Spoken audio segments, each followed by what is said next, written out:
A common misconception about ageism is that it's only a problem that affects older people. And indeed, we do live in a society that is obsessed by youth. Open any magazine, look at any billboard, watch any TV show. Everybody's going to age. It is this one place that we all have something in common. Policies that are good for families should be good for people of all ages.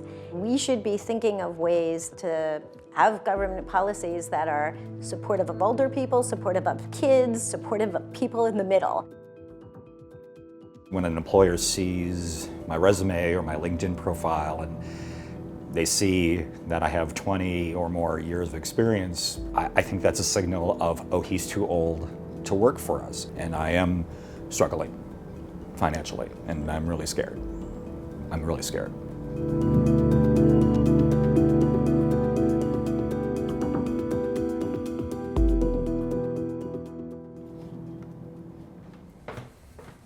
I've been struggling to find work for a couple years now.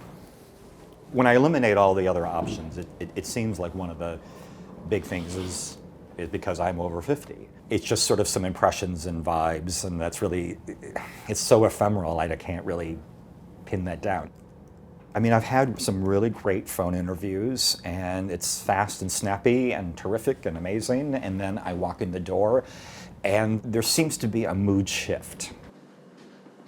Now my partner has a great job, but he can't support us both, and especially not in New York. We can't kind of sustain this rent without me also working. I've had some really bad bouts of depression. I think the night before, okay, tomorrow's gonna be the day. I'm gonna get up at 6 and I'm gonna job hunt from 6 in the morning till 7 at night, and I'm not gonna take breaks, and I'm just gonna power through, and I'm gonna just get it's the numbers game. And then you wake up and you're like, I don't have anywhere to go today. Then that stuff starts to drip in, right? I'm useless, nobody needs me, I'm worn out, oh my God, I'm only 53. How could I not have any more usefulness left in me? I have a great concern of, I'm not even sure, like, be homeless. And that's scary to even vocalize, but that's my real fear.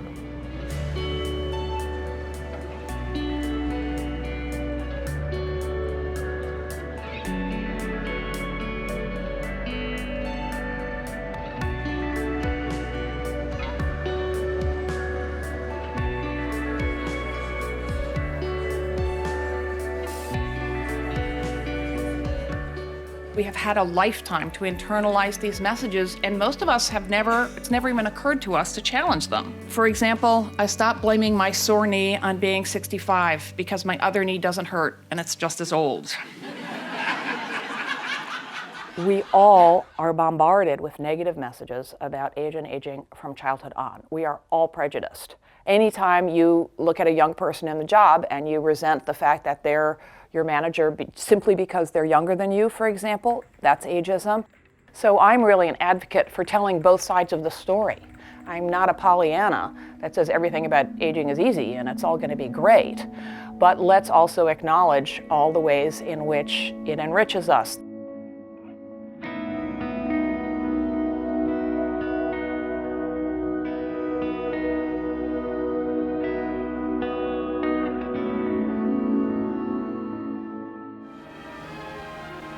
Social Security. It started with a bill passed by Congress in 1935, and it became law a few days later when the bill was signed by the President of the United States. When Social Security was created in the 1930s, we arbitrarily came up with this idea that 65 was old. And we've never adjusted it in all of those years, and life has changed a lot. This Social Security measure gives at least some protection to 30 million of our citizens who will reap direct benefits through unemployment compensation, through old age pensions. We all know that we're living longer, we're living healthier lives, yet we're kind of stuck in this notion of what old is. I kind of toggle back and forth between these ties. It really depends, I think, on my perception of the mood and the emotion of the company. When I'm preparing for an interview, I really am always mindful of my hair and my beard. I've gone into interviews where I've, literally agonized for hours. And that's, of course, incredibly frustrating. A couple years ago, there was a young lady, and maybe her mid-20s. She said, well, my friends can't find jobs. The baby boomers, they just need to give us their jobs. They need to stop working. They need to stop working. And it kind of made me kind of scared. And then I kind of looked at her in a different way, because I thought, oh, she's not on my side. She's my opponent. This zero-sum game approach just gets us into a lot of trouble. Advocating for older people does not mean forgetting about younger people. So it's really important that we start thinking about how do we lift everybody's boat, and how do we not think of it as a competition for resources.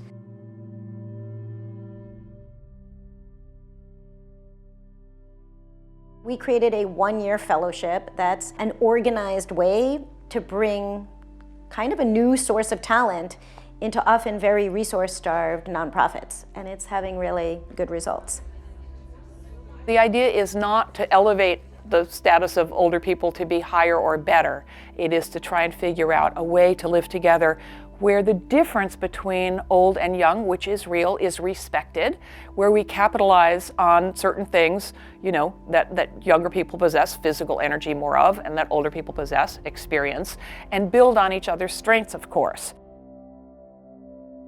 So what I do here every day, I sit at this computer and I write endless letters, cover letters, emails, short notes. I'm reaching out to acquaintances, friends, people I don't know, trying to be confident and upbeat. But it's not really easy, and I'm really struggling really hard. I'm healthy and I'm alive and I'm smart and I can think and I can work. I just, need to work.